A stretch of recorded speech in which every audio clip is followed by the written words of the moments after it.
Los cuidados durante el embarazo y la atención de los nacimientos son tal vez casi tan antiguos como la humanidad misma.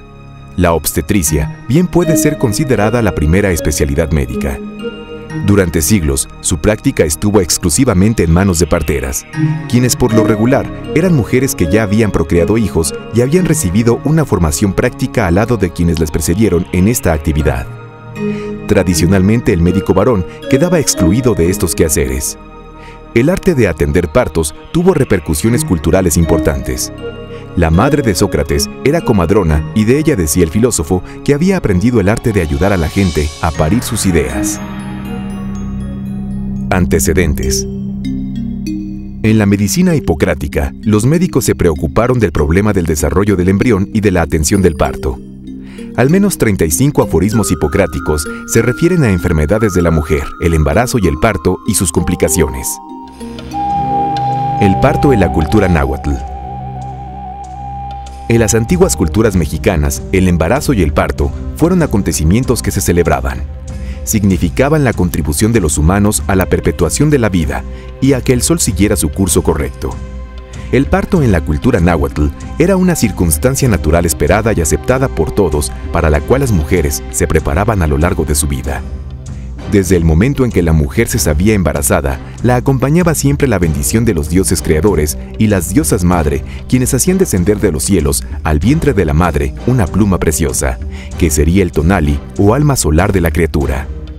Sin embargo, se temía que la mujer pudiera morir debido a complicaciones del parto.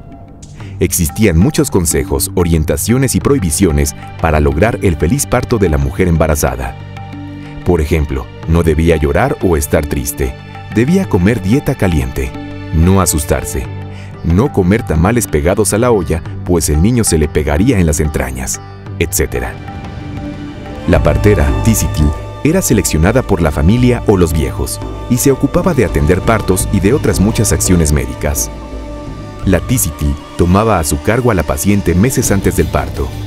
En el 7º mes, si la criatura no venía en la posición correcta, realizaba maniobras para acomodarla y dejarla en posición cefálica, y luego la sostenía con fajas y cojines para mantenerla así.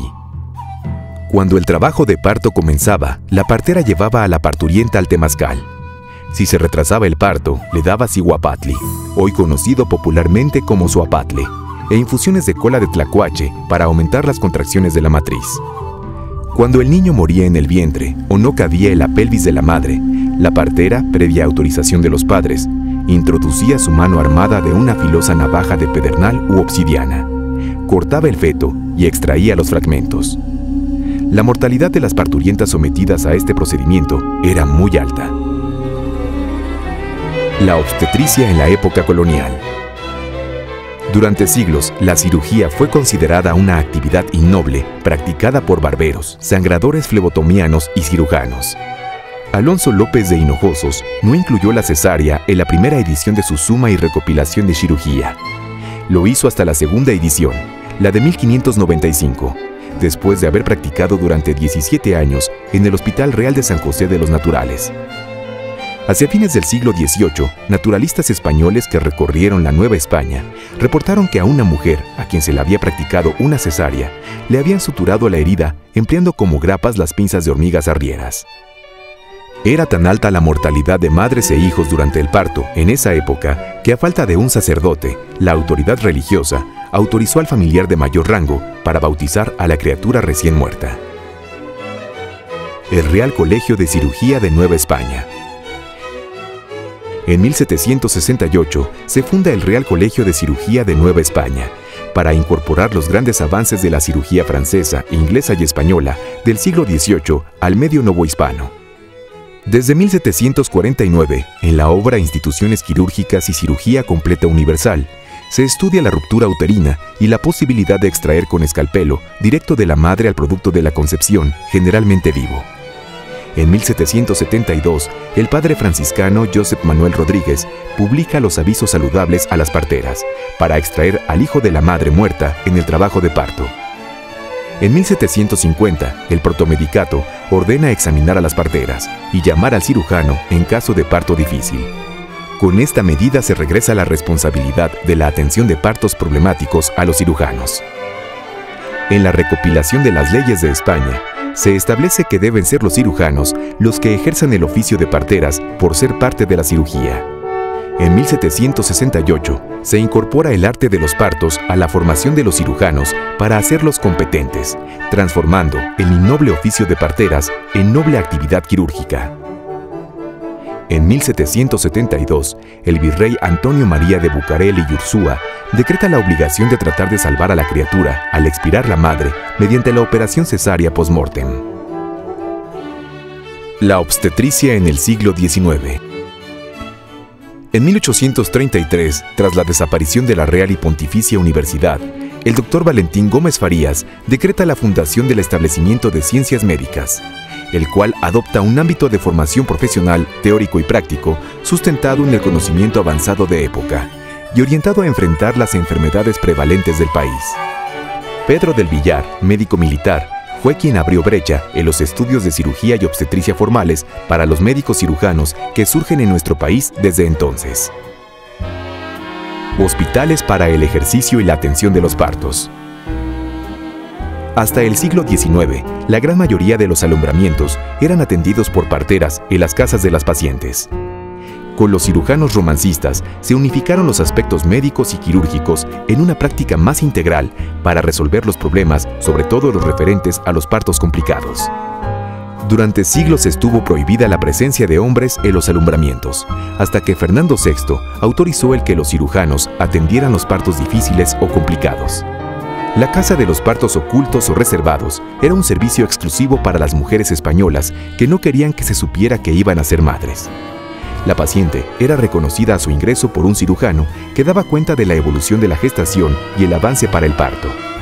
El recién nacido pasaba al hospicio de la Casa Real de Expósitos. El Hospital o Maternidad de San Juan de Dios continuó después con las funciones de la Casa de Partos Ocultos. En 1861, el presidente Benito Juárez ordenó la creación de un hospital de maternidad e infancia. Sin embargo, debido a la invasión francesa, quedó suspendida su fundación. En 1866, Maximiliano y Carlota inauguraron la casa de maternidad llamada Hospital de San Carlos en honor de la emperatriz Carlota. En 1868, tras la restauración de la República, se estableció la clínica de obstetricia para los alumnos de la Facultad de Medicina en ese recinto. Los profesores de obstetricia y ginecología. Pablo Martínez del Río ocupó la cátedra en múltiples ocasiones y fue profesor de cirugía. De personalidad controvertida, fue pionero en la realización del legrado uterino. José Ignacio Torres Padilla escribió el primer manual de partos en México, 1858. Favoreció el uso de la silla de parir y construyó un fórceps de tornillo lateral. Aniceto Ortega y del Villar fue gran innovador con técnicas quirúrgicas originales como la embriotomía, la cefalotripsia y la craneotomía. Favoreció el tacto vaginal y la transfusión sanguínea. Juan María Rodríguez y Arangoiti fue profesor adjunto con Ortega y titular de la Clínica de Obstetricia en 1876. Escribió el primer libro de obstetricia en México. Hizo escuela, siendo partidario y difusor de la asepsia y antisepsia. Transformación de la obstetricia y la cirugía en la segunda mitad del siglo XIX. La adopción más libre y abierta de métodos quirúrgicos para el manejo de los problemas obstétricos contribuyó a la gran transformación de la obstetricia y la ginecología, abriendo la posibilidad de manejar tumores y abscesos a nivel pélvico. Esta cirugía se enriqueció por la introducción de la asepsia y la antisepsia, la transfusión sanguínea y la anestesia. Asepsia y antisepsia. En México, el doctor Francisco Montes de Oca, un pionero de la cirugía, inició sin esta intención métodos para el control de las infecciones. Empleó zacate, jabón y la solución de lavarraque, hipoclorito de sodio, para limpiar las heridas o la zona a operar, con lo que logró controlar bastante bien las infecciones. Después de él, muchos médicos usaron estos métodos antisépticos. Agustín Arellano, distinguido médico, 4 veces presidente de la Academia Nacional de Medicina, murió al herirse accidentalmente al drenar un absceso pélvico por un proceso séptico. Había inventado un trocar para drenar esos abscesos. Transfusión sanguínea. En 1845, el doctor Matías Beistegui realizó la primera transfusión sanguínea en México a una enferma con hemorragia puerperal. Manuel Septién realiza la primera transfusión en la ciudad de Querétaro con éxito, también en un caso de paciente obstétrica. Anestesia.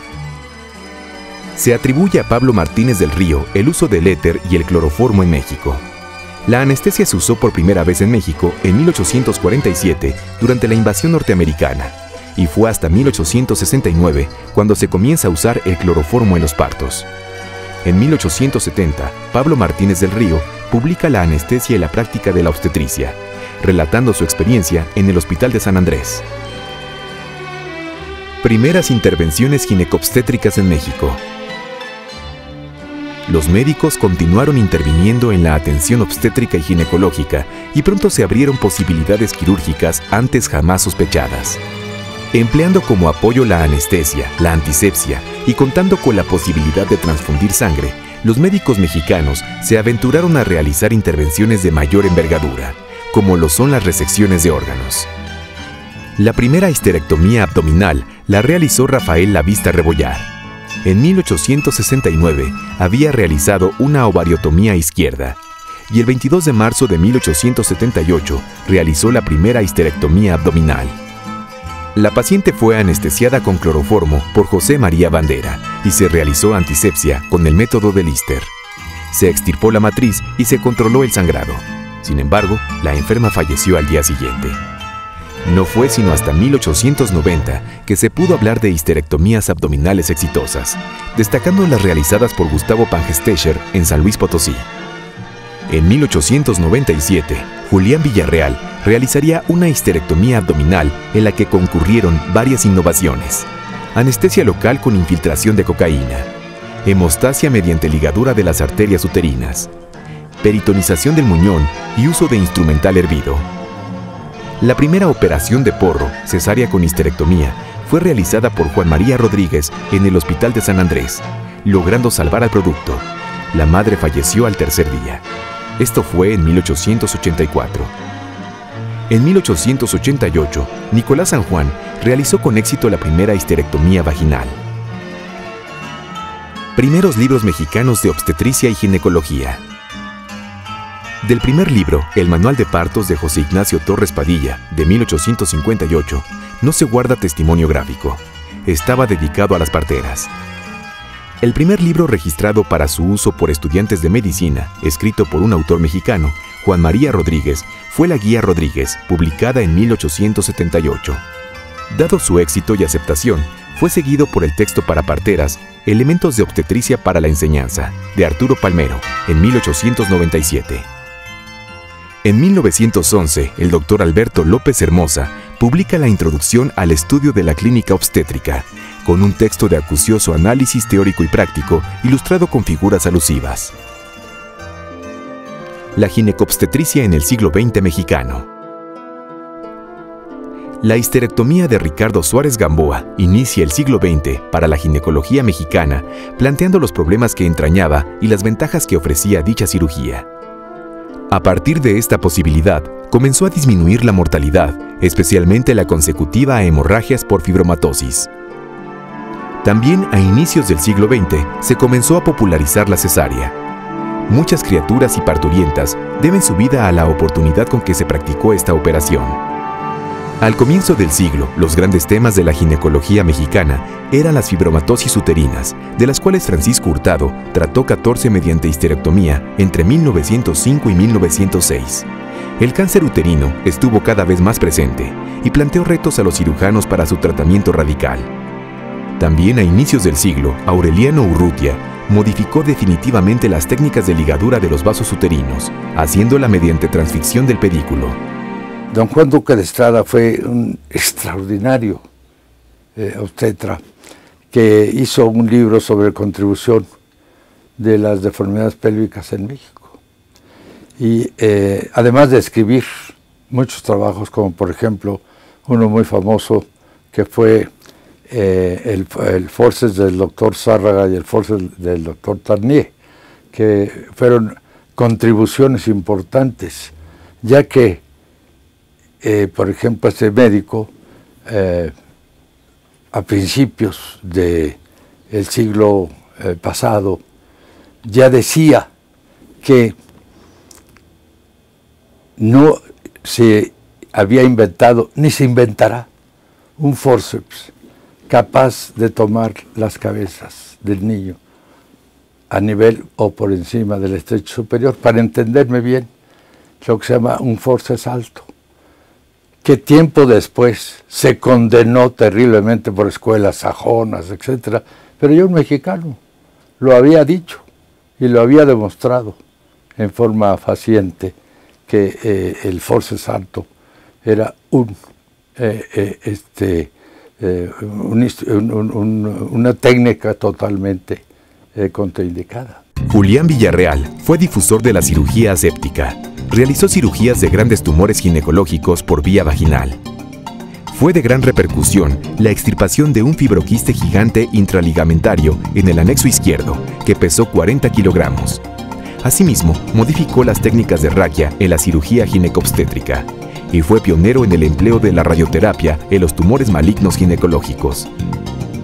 Hubo un cambio en donde llega un secretario de salud con una visión verdaderamente sorprendente, que fue el doctor Gustavo Vaz. Y entonces el doctor Gustavo Vaz convence al presidente de la República, que era Ávila Camacho, de que hay que construir buenos hospitales en el país, porque hay que enseñarles, y concretamente en la cirugía ginecológica, hay que enseñar la cirugía ginecológica. Entonces la Secretaría de Salud empieza a abrir hospitales en toda la República, pero todos ya bajo una supervisión en lo que se refiere a la calidad de la enseñanza y claro, de la atención de los enfermos también. Y esa enseñanza y esa atención dan lugar a que surjan investigadores y a que surjan también profesores y vida académica. Y entonces, en todos esos hospitales, como ya venía ocurriendo en el Hospital General de México, se abren departamentos de cirugía experimental, en donde los médicos, ¿verdad?, lamentablemente, por los animales, pero pues nada, se empiezan a hacer procedimientos de investigación y de aprendizaje de técnicas quirúrgicas. Y entonces todo eso lo van absorbiendo los que se dedican a la cirugía ginecológica. Van viendo que algunas técnicas quirúrgicas que hacían eran peligrosas, eran riesgosas o eran inútiles. Y entonces, investigando la cirugía, pues entonces dice, las cosas hay que hacerlas de esta manera, porque si las hacemos así van a ver los resultados, las enfermas se van a curar y van a estar mejor, ¿no? Gonzalo Castañeda, a más de clínico renombrado, fue autor de un texto de clínica quirúrgica publicado en 1926, en el que abordó gran cantidad de temas ginecológicos y de clínica ginecológica y obstétrica para el cirujano, que data de 1941. Ulises Valdés también se interesó en los cánceres de la matriz y realizó grandes cirugías de tumores ginecológicos y de vías urinarias. Trató de establecer una relación entre hipertiroidismo y los fibromas de la matriz en función de las metrorragias, hecho interesante que fue luego desechado. Juan Velázquez Uriarte desarrolló una gran experiencia en el manejo del cáncer cérvico-uterino y analizó a fondo las ventajas y posibilidades del abordaje abdominal y vaginal en su tratamiento quirúrgico. En 1922, Eliseo Ramírez publicó una serie de importantes estudios sobre los cambios de las células del epitelio vaginal en las distintas fases del ciclo menstrual. Papanicolau, quien dio su nombre a esta técnica, reconoció que se basó en los trabajos de Ramírez. A la siguiente generación pertenecieron Rosendo Amor, Manuel J. Castillejos, Jesús Alemán Pérez, Isidro Espinosa de los Reyes, José Rábago y Manuel Mateos Fournier, quien en 1935 reavivó la práctica de filmar las intervenciones ginecobstétricas empleándolas con gran éxito en la enseñanza. Amor fue gran exponente de la tendencia a operar por vía vaginal la gran mayoría de los problemas ginecológicos. Por su parte, Espinosa de los Reyes, el médico de señoras y niños por excelencia, integró la atención perinatal de ambos. Fue fundador de la Sociedad Mexicana de Pediatría en 1930 y de la Asociación Mexicana de Ginecología y Obstetricia en 1945. José Rábago, figura central en la obstetricia de los años 30 y 40, publicó 2 libros, Clínica de Obstetricia y Obstetricia. Ambos fueron textos de las escuelas de medicina. Es autor de 76 trabajos científicos. Su escuela fue continuada en el Hospital General por Guillermo Alfaro e Irma Mendoza. Siendo oncólogo, Conrado Zuckerman tuvo gran interés por las neoplasias del útero y la mama. Dedicó a ellas sendos estudios a poco de haberse recibido. Destacan Cánceres ováricos, 1954, y Cirugía del cáncer del cuello uterino, 1954. Fue el promotor de las primeras campañas para la detección temprana y el tratamiento de los cánceres en la década de los 40. En 1945 se funda la Asociación Mexicana de Ginecología y Obstetricia y en 1949 tuvo lugar el primer Congreso Mexicano de Ginecología y Obstetricia, que fue presidido por Zuckerman. Se inaugura la Maternidad 1, que es el primer gran hospital que inaugura el Seguro Social para obstetricia, en la calle de Gabriel Mancera y Xola, en la esquina de Gabriel Mancera y Xola, con 400 camas y un gran aparato para atención exclusivamente obstétrica. Y el doctor Castelazo pasa a formar parte del grupo médico que atiende ahí. Muy pronto, dentro del grupo destaca, y sin que exista dentro de lo que oficialmente tenía las jerarquías la institución entonces, se le designa jefe de piso y un poco más adelante jefe de enseñanza para que inicie cursos y promueva la enseñanza dentro del hospital. Todavía toda esta enseñanza era una enseñanza que no estaba sancionada por la Seguridad Social oficialmente. A finales de 1950, el Consejo Técnico del Seguro Social acepta que en los hospitales del seguro se imparte enseñanza y se practica investigación. Y entonces el doctor Castelazo logra, en una comunión que siempre tuvo con la Facultad de Medicina de la Universidad Nacional Autónoma de México, el que se dé un curso de adiestramiento clínico en obstetricia con reconocimiento universitario. Posteriormente, destaca la Escuela del Hospital Español con Alfonso Álvarez Bravo, quien continúa y lleva adelante la tradición de Manuel Castillejos y proyectó la especialidad de México a nivel internacional. Fundó los comités de mortalidad materna a nivel internacional desde 1966. Durante el acto quirúrgico era absolutamente exigente, casi tanto como consigo mismo. Nos exigía una capacidad y una facilidad para poder ayudar sus operaciones, y si no, pues nos decía cosas que podían no ser precisamente halagüeñas. Al final de la operación, cuando creíamos que estaba terriblemente disgustado con cualquiera de nosotros, al contrario, nos echaba la mano sobre el hombro y nos decía: no te preocupes, hiciste esto y esto mal, repasa qué hiciste, la próxima vez no lo hagas. Y en esa forma nos iba formando y nos iba señalando tanto lo bueno como lo malo, y después de todo éramos tan amigos como si no hubiera pasado nada en el quirófano. Evidentemente fue un cirujano de pelvis de extraordinaria capacidad, que fue reconocido también por las sociedades internacionales de cirugía de pelvis. En el Hospital Juárez destacó David Fragoso Lizalde, mientras que José Manuel Septién encabezó la Fundación Ginecobstétrica Santa Teresa con su hospital por más de medio siglo y desarrolló allí una importante clínica de atención integral de la mujer menopáusica.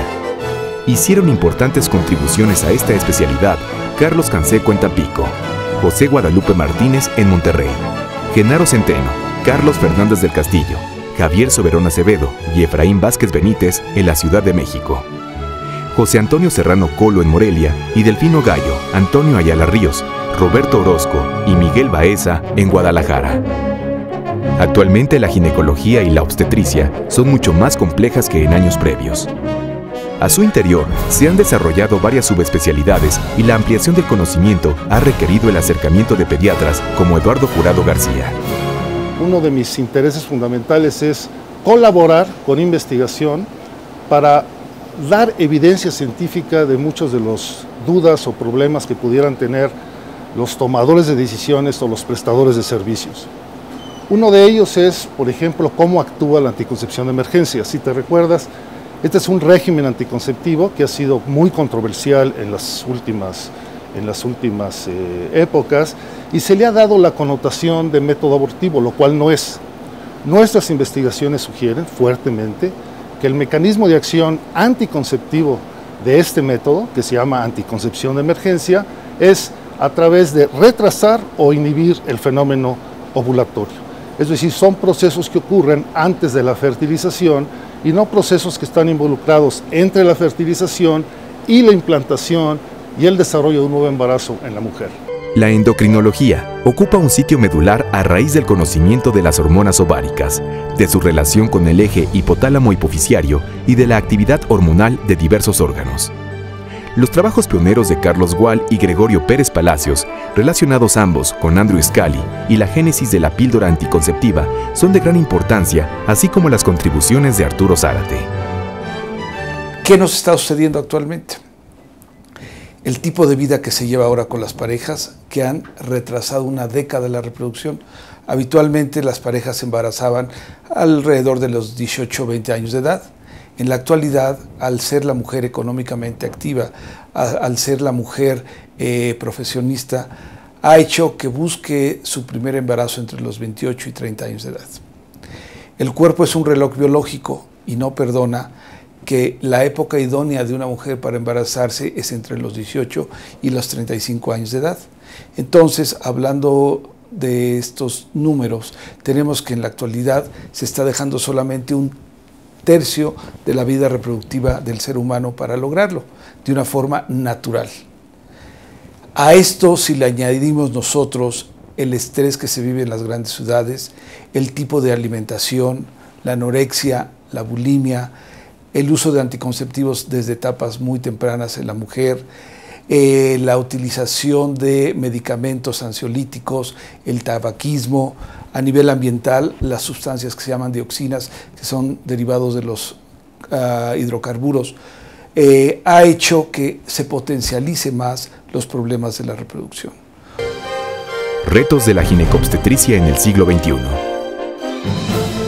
Actualmente el control de las sepsis puerperales ha disminuido a raíz de la introducción de los antibióticos, pero no ha desaparecido.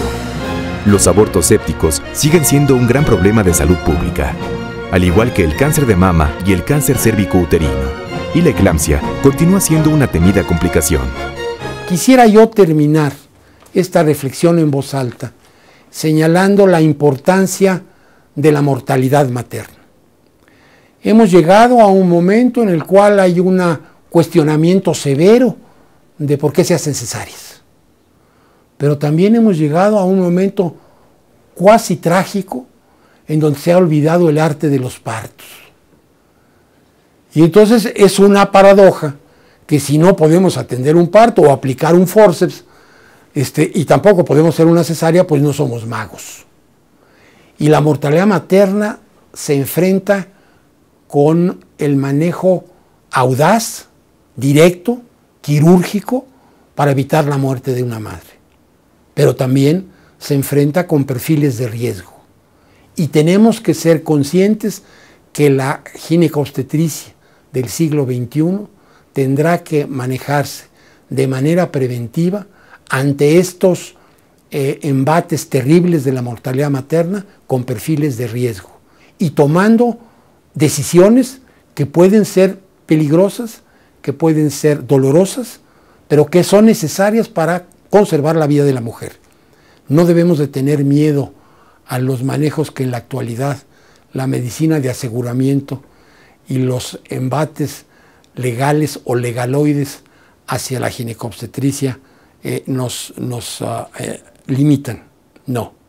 Nosotros, en la medida que actuamos de manera ética, científica y formal, nosotros tenemos siempre la posibilidad de ofrecerle lo mejor, no solo a nuestra paciente, sino a todas las mujeres de México.